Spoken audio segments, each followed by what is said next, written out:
Hi peeps! I've been making cheese videos and putting them out on Facebook for a while, but this is my first venture onto YouTube, so please be kind.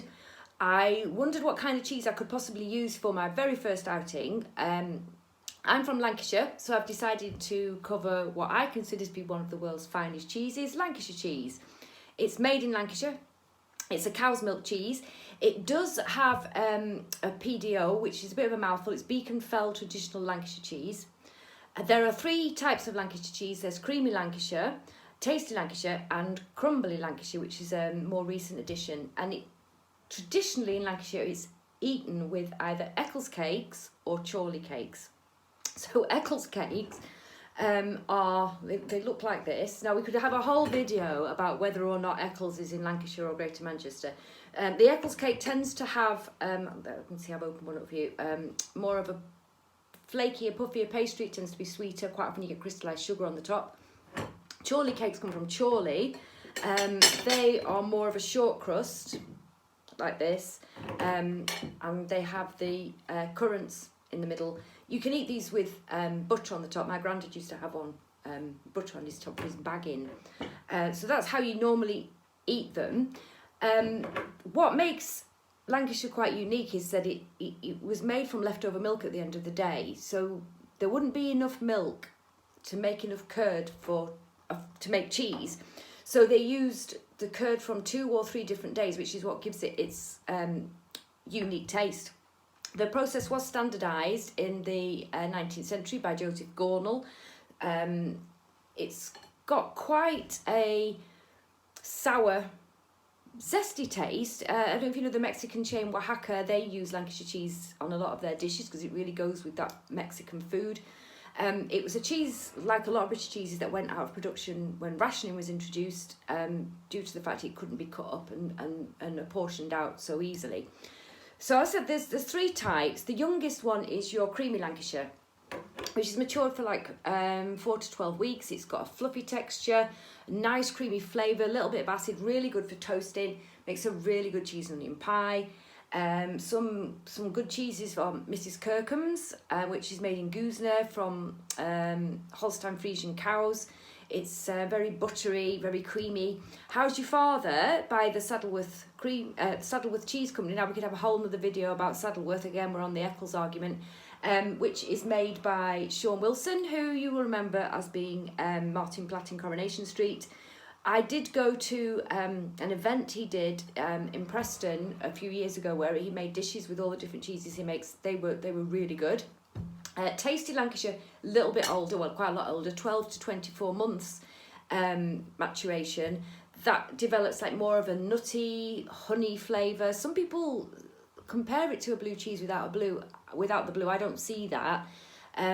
Shorrocks make a good tasty Lancashire. They make a Lancashire bomb. And there's also the organic Bob's Knob, which I think Booze rebrand as a Lancashire Volcano because they think knob's a bit rude.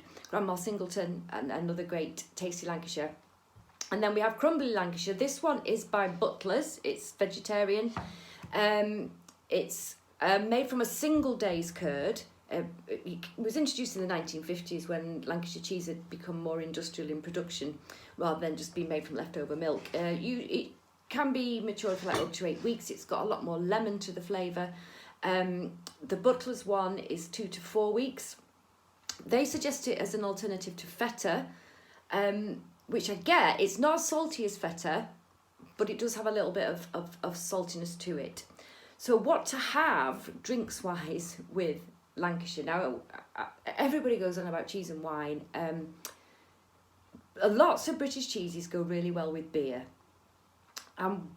What I would say, my mantra is what's local goes with what's local. So I've got, people don't know this, Boddington's Bitter, which is made in Manchester. Different county, it didn't always be the case, but that would go really well with Lancashire cheese. I've also got this gooseberry relish. Well, this is actually jam, gooseberry and elderflower jam, which is from the Whitby Deli, which is in Yorkshire. But that would go really well. Wine-wise, Lancashire has a reputation as being a bit of a wine killer, and it can kill the flavour of a lot of wine. So I did have a little bit of a Google to look up what was suggested. Italian, with the tasty Lancashire, Italian red wine with cherries. White Burgundy was suggested. Chenin Blanc, Madeira, and Beaujolais again and again and again, which I found really strange. I mean, if you think about the Chorley Cake, which has got currants in, this is obviously dried little grapes. But when you're drinking red wine and you're getting into flavours that are like sultanas, raisins, currants, then you're not where you want to be. You're in a bad place. So I'm not a fan of Lancashire with wine, but just for the sake of the video, for art, I have got this. It's a Chianti that has lots of cherries in it, apparently. Yeah, it's a medium-bodied. I wouldn't go for anything more than a medium-bodied. Definitely wouldn't have a full-bodied wine with Lancashire. So here we go. So as you can see, crumbly Lancashire, it crumbles. Wow, have a look at that. It's lovely and firm. It's got like a sort of a fresh rain smell, which we do have a lot of in Lancashire. It's a very fresh smelling cheese, quite lemony, quite zesty. The flavour, I'm gonna try it with the Chianti. I'm not so sure. I'm having it. Great with the Chorley Cake. So it's really buttery short crust pastry, and it really brings out the sharpness and the zestiness and the citrus in this cheese. Try some on its own.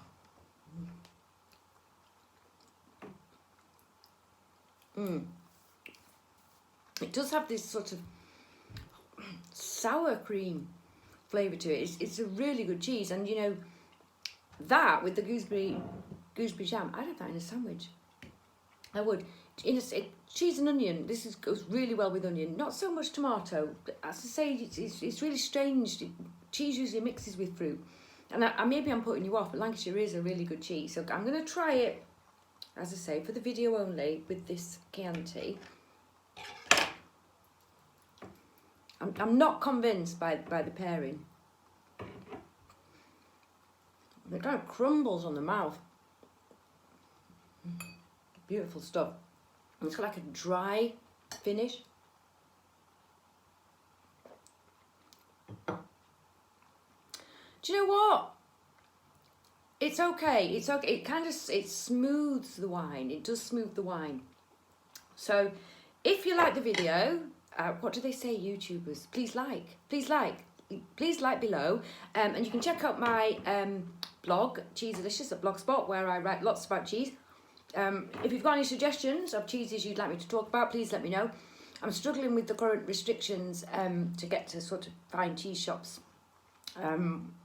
But yeah, let me know. And thanks for watching. Bye.